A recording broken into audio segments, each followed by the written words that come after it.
মানে কুপৰম্পৰা আজি আমাৰ বহুত মানুহ পৰম্পৰা ধৰ্ম বুলি আচৰণ কৰি আছে। শংকৰদেৱে কৈছে পৰম্পৰা ধৰ্ম নহয়, পৰম্পৰা হৈছে এটা এটা সময়ত মানি চলা নিয়ম। ই গতিশীল, সব পৰম্পৰা এৰিবও নালাগে আৰু সব পৰম্পৰা ধৰি থাকিব নালাগে। এই কথাটো আপোনালোকে গুৰুত্ব দিব দেই।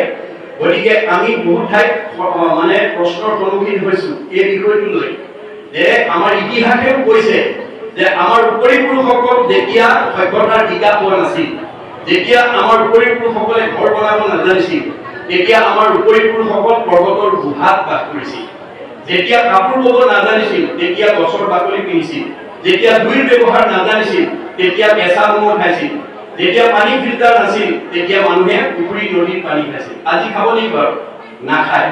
গতিকে সভ্যতা বিকাশশীল, সময় গতিশীল, যুগ গতিশীল, জীৱন গতিশীল, মানে সুখ দুখ গতিশীল, ধৰ্ম গতিশীল, পৰম্পৰা গতিশীল।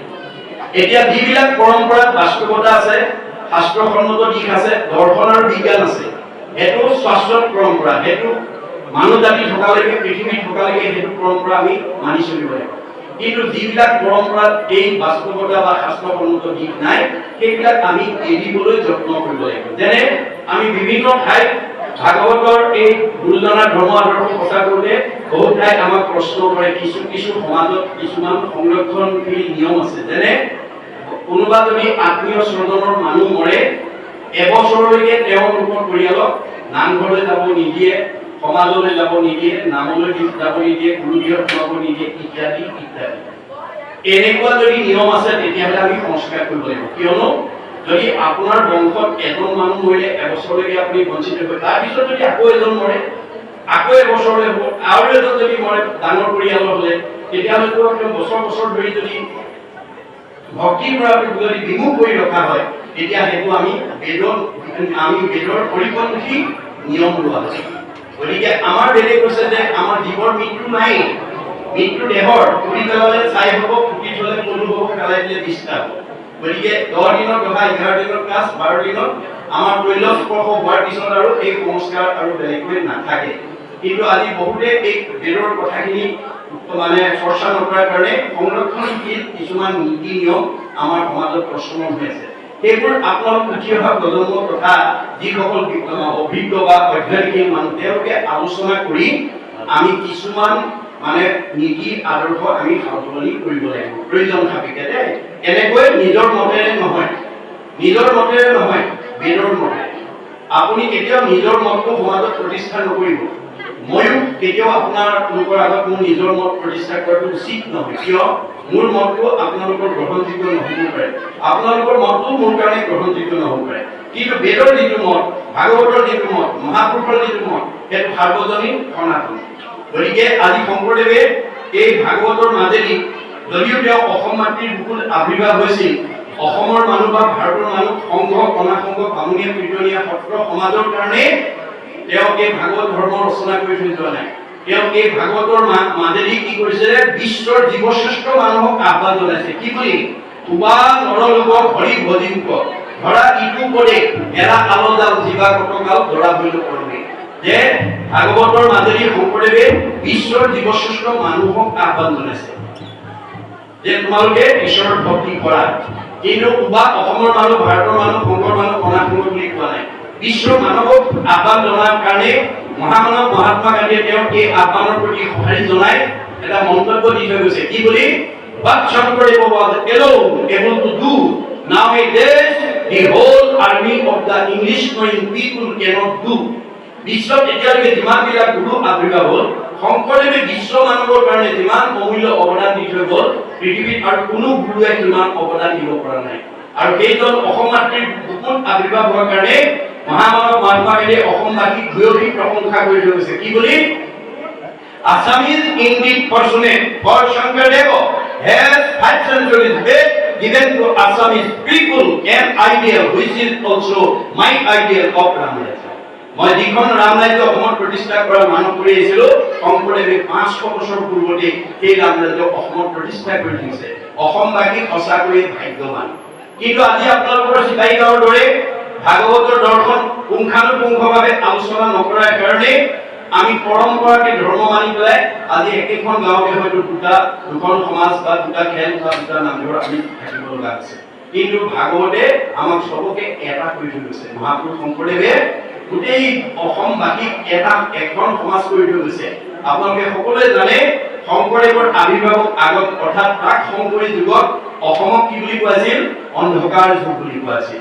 যিটো সময়ত অসমৰ মানুহে ধৰ্মৰ নামত অন্যান্য প্ৰাণী বলি দিয়াটো দূৰৰ কথা, মানুহ বলি দিবলৈ কুণ্ঠাবোধ কৰা নাছিল।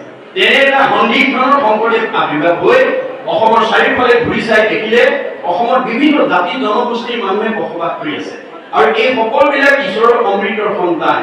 এই আধ্যাত্মিক জ্ঞান অৰ্থাৎ আত্মা সম্পৰ্কীয় জ্ঞানটো যদি মই অসমবাসীক দি যাব নোৱাৰো, অনাগত দিনত তেওঁলোকে একতাৰ দলেৰে বান্ধ খাব নোৱাৰিব আৰু সমন্বয়ৰ সেতু বান্ধিব নোৱাৰিব। তাৰ কাৰণে অন্ধকাৰৰ পৰা অসমক পোহৰলৈ আনিবৰ কাৰণে তেওঁ প্ৰথম সমাজ সংস্কাৰ পথটো হাতত তুলি লৈছিল। কেনেকৈ?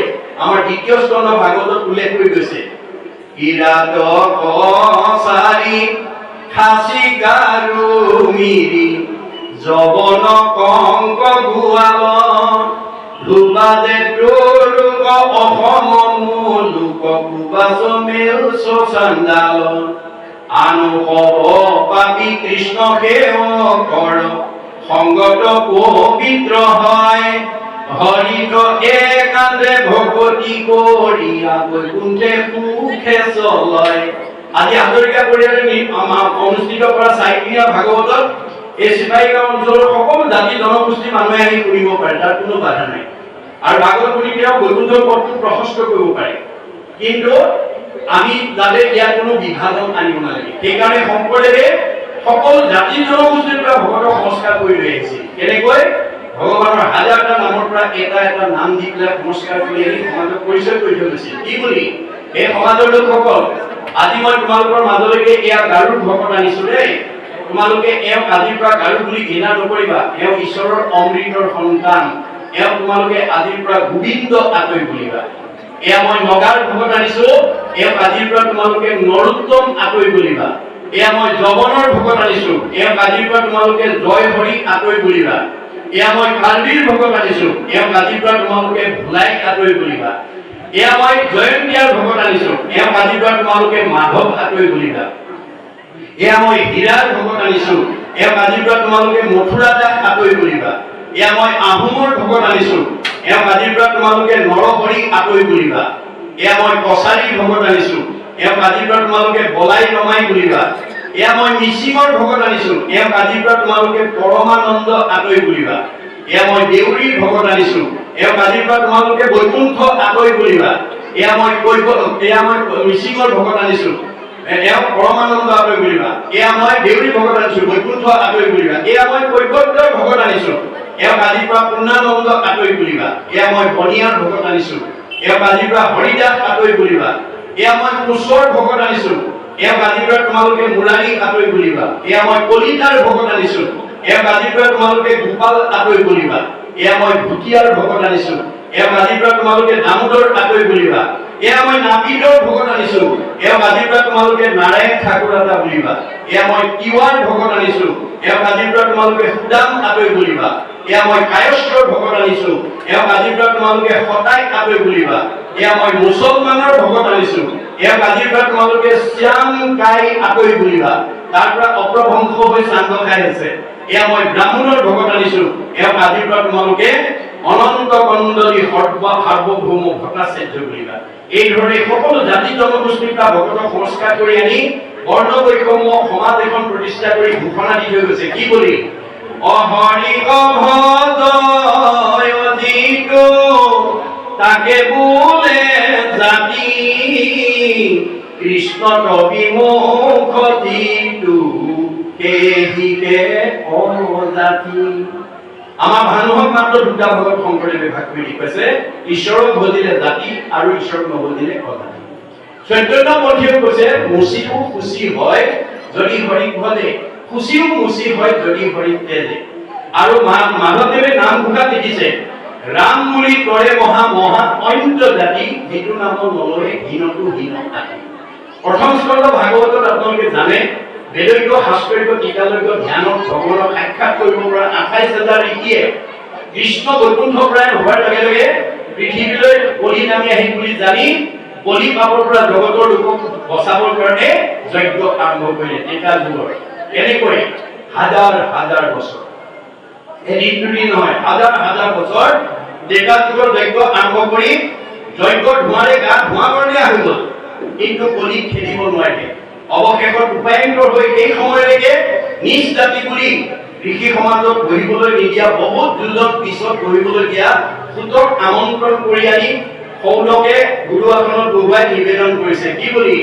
সৌনক বদতি শুনা পুত্ৰ মহামানী পৰম পাদকী কলি পাৰিলে হেন জানি আৰম্ভিলো যজ্ঞ আহি সহস্ৰ বছৰ ঘূৰ্ম ঘূৰ্মে ঘূৰ্ম বৰ্ণ ভৈলে কলে বৰ।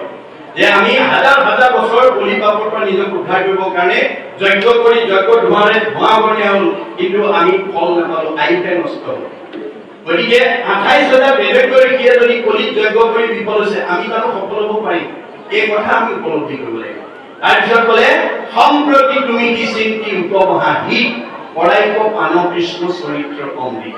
কিয় এতিয়া তুমি কলি যুগত এতিয়া যজ্ঞ পূজাৰ কাম নাই, যুগ অনুপাতে সত্য যুগত ধ্যান, ত্ৰেতা যুগত যজ্ঞ, দ্বাপৰ যুগত পূজা, কলিত কেৱল ভগৱন্তৰ নাম থৈ গৈছে। কৃষ্ণ বৈকুণ্ঠ প্ৰায়ণ হোৱাৰ লগে লগে বাকী ধৰ্মবিলাক লগত গুচি গৈছে বুলি ভাগৱতে কৈছে।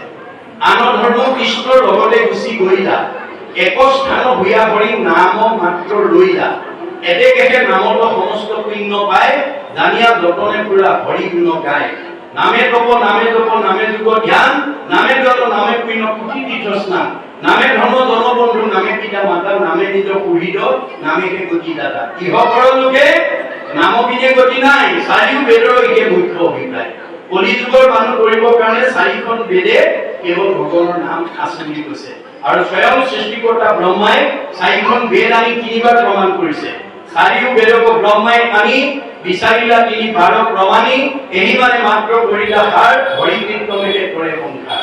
গতিকে এতিয়া কলি যুগৰ মানুহে ঈশ্বৰৰ নাম নলৈ অন্য কৰিব পাৰিব, কিন্তু ফল নাপাব। মাধৱদেৱে গোসাঁত লিখিছে কলিত হৰিৰ কীৰ্তন এৰিয়া অন্যত্ৰ ধৰ্ম আচৰে, মিছাতে কেৱল শ্ৰম মাত্ৰ পাবে একোৱে ফল নহয়।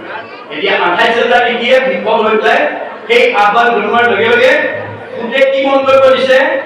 অকিনো মহাভাগে তোমাকা ৰৱাগে, পঢ়িবু কৃষ্ণৰ লীলা, অ মাধৱৰ কথা সন্মকে কুচিলা, অমুক জীৱদান দিলা।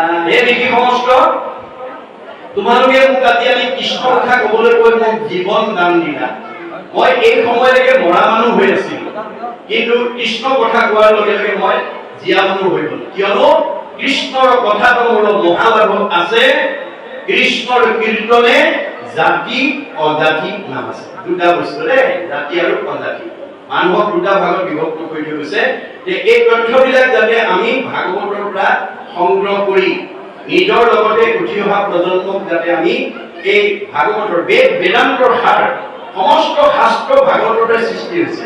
এই ভাগৱত যদি আমি প্ৰথমৰ পৰা দ্বাদশলৈকে পঢ়িব পাৰো, আৰু এইখিনি যদি আমি উঠি অহা প্ৰজন্মক আমি দিব পাৰো, তেতিয়াহ'লে এইখন গাঁৱলৈ ভৱিষ্যত আৰু কোনো বেয়া জীৱ আহিব নোৱাৰিব, আৰু সকলোৱে মুক্তিৰ পথ সূচনা হ'ব। এই তথ্য দিছে।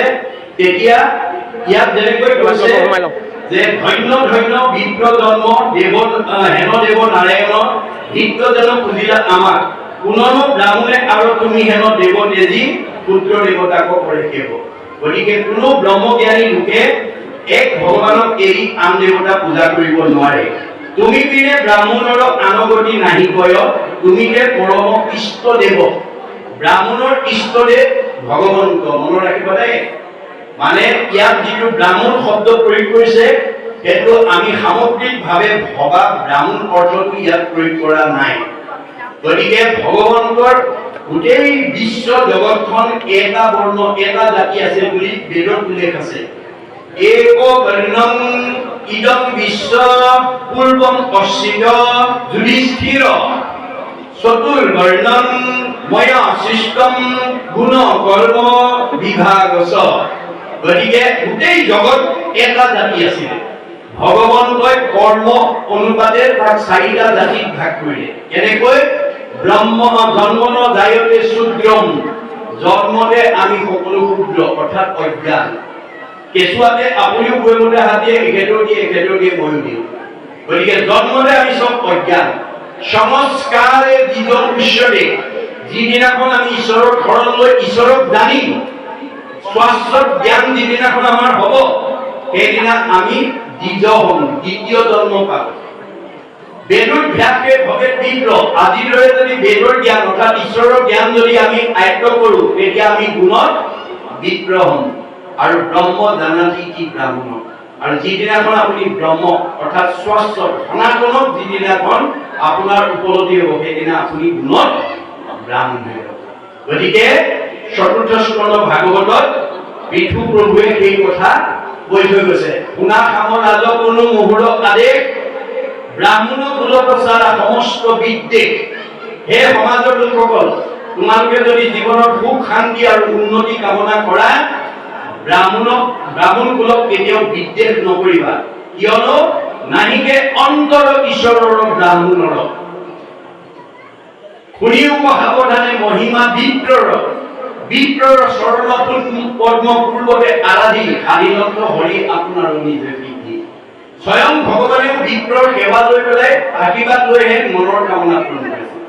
গতিকে ব্ৰাহ্মণ আৰু ঈশ্বৰৰ মাজত পাৰ্থক্য নাই। তেতিয়া অৰ্জুনে প্ৰশ্ন কৰিলে যে তুমি আৰু ব্ৰাহ্মণৰ মাজত যে পাৰ্থক্য নাই বুলি কৈছা, এতিয়া ব্ৰাহ্মণ কাক বোলে মোক কোৱা। তেতিয়া ভগৱানে কৈছে, সেহিকে ব্ৰাহ্মণ যিটো ব্ৰহ্মক চিন্তিয়া মন নিষ্কামে ৰহয়, আনকো কৰাবে ব্ৰহ্ম জ্ঞান প্ৰৱৰ্তন, তাকেহে ব্ৰাহ্মণ বুলি কৰিবা পূজন।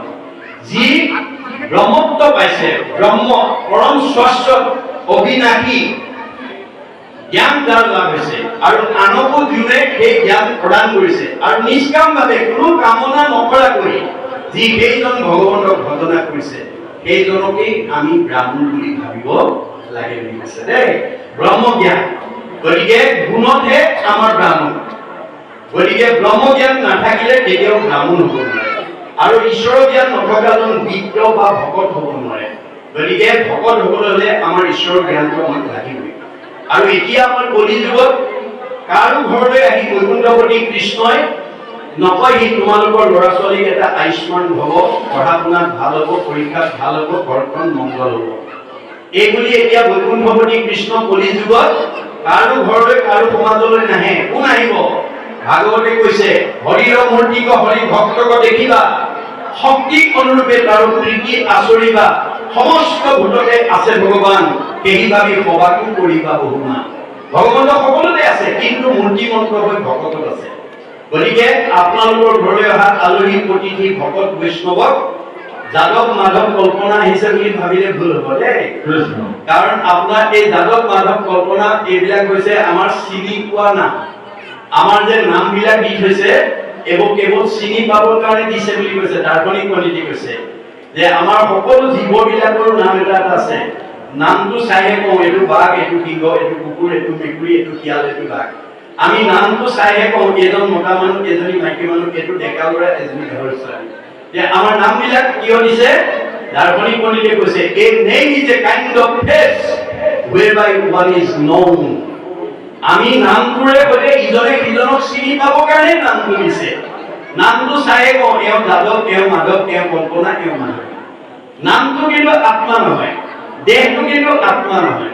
আজি এই জ্ঞানটো নোহোৱাৰ কাৰণে আজি আমাৰ বহুত গৃহস্থী ঘৰত কাষৰ মানুহজন বা মানুহগৰাকী আহিলে আমি মোৰ কাষৰ ঘৰৰ মানুহ আছে, গাঁৱৰ ভকত এজন আহিলে আমি গাঁৱৰ ভকত বুলি তেওঁ যিটো মান্যতা দিব লাগে নিদিয়ে।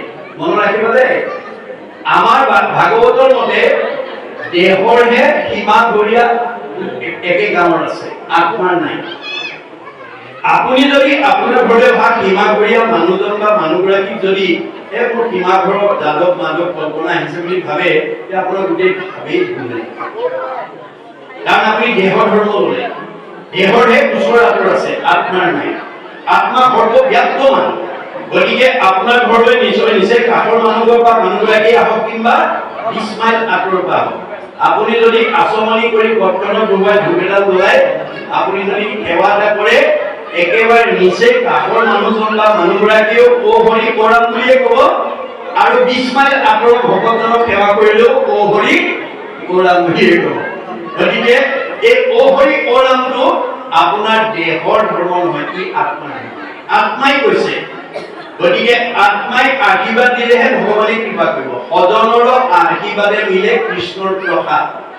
গতিকে আপুনি যদি ঈশ্বৰৰ বুলি ভাবিলে দেহৰ ধৰ্ম লোৱা হ'ব। দেহৰ ধৰ্ম ল'লে আপুনি ঈশ্বৰৰ প্ৰিয় হ'ব নোৱাৰিব। গতিকে দেহৰ ধৰ্ম এৰি আত্মা ধৰ্ম ল'লে। গতিকে আমাৰ দেহটো আত্মা নহয়, নামটো আত্মা নহয়। আমাৰ এই নামধাৰী 24 তত্ত্বৰ দেহটোৰ পৰা যিদিনাখন আত্মা ওলাই যাব আমাৰ অৱস্থা কি হ'ব? কাষ্ঠ যেন থাকিবে মাটিতে পৰিয়া হেন দেহ আপোনাৰো গোলাকী লাগিব। গুৰুজনে আক্ষেপ কৰিছে যে যিদিনাখন তোমাৰ সেই 24 তত্ত্বৰ দৃশ্যমান দেহটোৰ পৰা আত্মা ওলাই যাব তুমি কাক পৰা কৰি থাকিবা। এই কথা নাজানি দেহকে আত্মা বুলি আজি আমাৰ বহুত মানুহে ৰাতিপুৱা শুইৰ পৰা গধূলা পালেগে দেহৰ সুখ আৰু ইন্দ্ৰিয় সুখতে লাগি থাকে। নিজৰ ইষ্টমিত্ৰ পৰিয়ালবৰ্গৰ মোহতে মোহিত হৈ থাকে। কিন্তু আমাক ভাগৱতৰ মাজেদি কৈছে যিটো শৰীৰ অৰ্থে কৰা কৰ্ম নানা প্ৰাণ গলে সহ হৈ তাহাঁতৰ নাজানা। তুমি যিটো শৰীৰকে আত্মা বুলি ভাবি তাতে লাগি আছা যিদিনাখন প্ৰাণ ওলাই যাব সেইটো তোমাৰ মানে ফললৈ ৰূপান্তৰিত হ'ব সেইটো তুমি নাজানা। আৰু কেনেবাকৈ যদি কুমৰীয়া ৰাতি 12 বজাত কেনেবাকৈ তোমাৰ দেহৰ পৰা যদি আত্মা ওলাই যায় তুমি আপোন বুলি ভবা ওচৰৰ মানুহখিনিয়ে ৰাতি 12 বজাত তোমাৰ ফটো চালে গা ধুব লাগে বুলি লেপৰ তলৰ পৰা ওলাই নাহে। ইষ্ট মিত্ৰ কুটুম্ব দেখা যত জন অসুচি বুলিয়া নকৰিব দৰ্শন। এই ফটো চালে গা ধুব লাগিব বুলি তোমাক চাবলৈও নাহিব। গতিকে তুমি সেই ইষ্ট মিত্ৰ মোহত কৰি মোট ভগতি কৰিবলৈ পিছুৱাই নাথাকিবা। গতিকে ভক্তি পথত গুৰুৱে বাধা দিলেও তুমি অতিক্ৰমি আহিবা, পিতৃয়ে বাধা দিলেও অতিক্ৰমি যাবা, মাতৃয়ে বাধা দিলেও, স্বামীয়ে বাধা দিলেও, সমাজে বাধা দিলেও অতিক্ৰমি গ'লে কোনো দুখ নহয়। মনত ৰাখিবা দেই, ভক্তিৰ পথত, সত্যৰ পথত, শুদ্ধ পথত আপুনি যাওঁতে যদি কোনোবা গুৰুৱেও বাধা দিয়ে তাকো অতিক্ৰম কৰিলে দুখ নহয়। সেইকাৰণে আমাৰ শাস্ত্ৰত কৈছে গুৰু ত্যাগ কৰিলা বীৰু চনেৰ নন্দন, ভাতৃ ত্যাগ কৰিলা নাই সহ বিভীষণ, প্ৰহ্লাদে কৰিলে ত্যাগ আপোনাৰ পিতা, ভগৱানৰ ঘৰতে তেজিলে নিজৰ মাতা, গোপীগণে স্বামী ত্যাগ ভাগৱতে শুনি, সৰ্বদেৱ ত্যাগ কৰিলা ভৃগু আদি মুনি, বিদুৰে কৰিলে ত্যাগ নিজ জ্ঞাতিগণ, শুনা সৰ্বজনৰ ইটো শাস্ত্ৰৰ বচন। এই শাস্ত্ৰই আমাক বিধান কৰিছে দেই। গতিকে আমি বিনাশী দেহৰ ইষ্ট মিত্ৰৰ মোহত কৰি অবিনাশী ভক্তি পথত যাতে আমি পিছুৱাই থাকিব লগা নহয়, আগবাঢ়ি আহিব লাগিব। এই তথ্য দিছে। তাৰপিছত কৈছে যে ভীষ্মক নিৰ্পতি যিটো তোমাৰ একে অনুচৰ তানে কইনা আচন্ত ৰুক্মিণী, যে ভীষ্ম ৰজা তোমাৰ অনুগামী, তোমাৰ প্ৰতি শ্ৰদ্ধা থকা এজন ৰজা আৰু তেওঁৰ কন্যাগৰাকীৰ নাম হৈছে ৰুক্মিণী। তোমাৰ দেখে বিহাদিত ৰাজা দেখে আছে চিত, ৰুক্মবীৰে ভীষ্মক বীৰে তোমালৈ ৰুক্মিণীক বিয়া দিবৰ কাৰণে মনস্থ কৰি থৈছে। তাকো প্ৰভু জানা আপুনি, এই কথাটো আপুনি জানি লওক। জ্যেষ্ঠ পুত্ৰ ৰুক্ম জানি তোমাকো দিবাক শুনি মহাক্ৰোধে বাঢ়িল ৰাজাক। কিন্তু তেওঁৰ পুত্ৰ ৰুক্মবীৰে বাপেকে তোমালৈ ছোৱালীজনী দিম বুলি ভবা কথাটো শুনি তেওঁ বাধা নিষেধ কৰিছে। পুতেকে বাপেকক বাধা নিষেধ কৰিছে। এতেকে তোমাৰ পাশে আতি মহা অভিলাষে ৰুক্মিণীকে পঠাইলা আমক। গতিকে ৰুক্মিণীয়ে তোমাৰ আশা কৰি তোমাৰ ওচৰলৈ মোক পঠাই দিছে। এহি বুলি পত্ৰখানি কৃষ্ণৰ হাতত দিলা, মুদ মেলি চাহিলা মাধৱে। তেওঁ ৰুক্মিণীয়ে তেওঁৰ হাতত দি পঠিওৱা চিঠিখন তেওঁৰ হাতত দিয়াৰ লগে লগে তেওঁ মুকুলাই চালে, চাই পেলাই ক'লে বিপ্লৱ বুলন্ত তুমি আপুনি পঢ়িও গুৰু, শুনি মই থাকো প্ৰেম ভাবি, যে তুমিয়ে পঢ়ি দিয়াচোন মই প্ৰেমেৰে শুনিম। এই বুলি বিপ্লৱে চিঠিখন পঢ়িবৰ কাৰণে কৃষ্ণই নিৰ্দেশনা দিছে। এইখিনিকে আমাক কৈছে দেই। আৰু কি ক'লে কৃষ্ণ আজ্ঞা শিৰে ধৰি বেদনিধি পত্ৰ ধৰি পঢ়িলে লাগিলা মৃদু কৰি। কৃষ্ণৰ নিৰ্দেশনা পাই বিপ্লৱে চিঠিখন খুলি খুব মৃদুভাৱে পঢ়িছে। ৰুক্মিণীৰ বাক্য ছয় শুনন্তে অমৃতময় একচিত্তে শুনন্ত মুৰাৰী। যে সেই চিঠিত যিখিনি শব্দ প্ৰয়োগ কৰিছে সেই শব্দখিনি শুনি তেওঁ পৰম আনন্দিত হৈছে। এইখিনি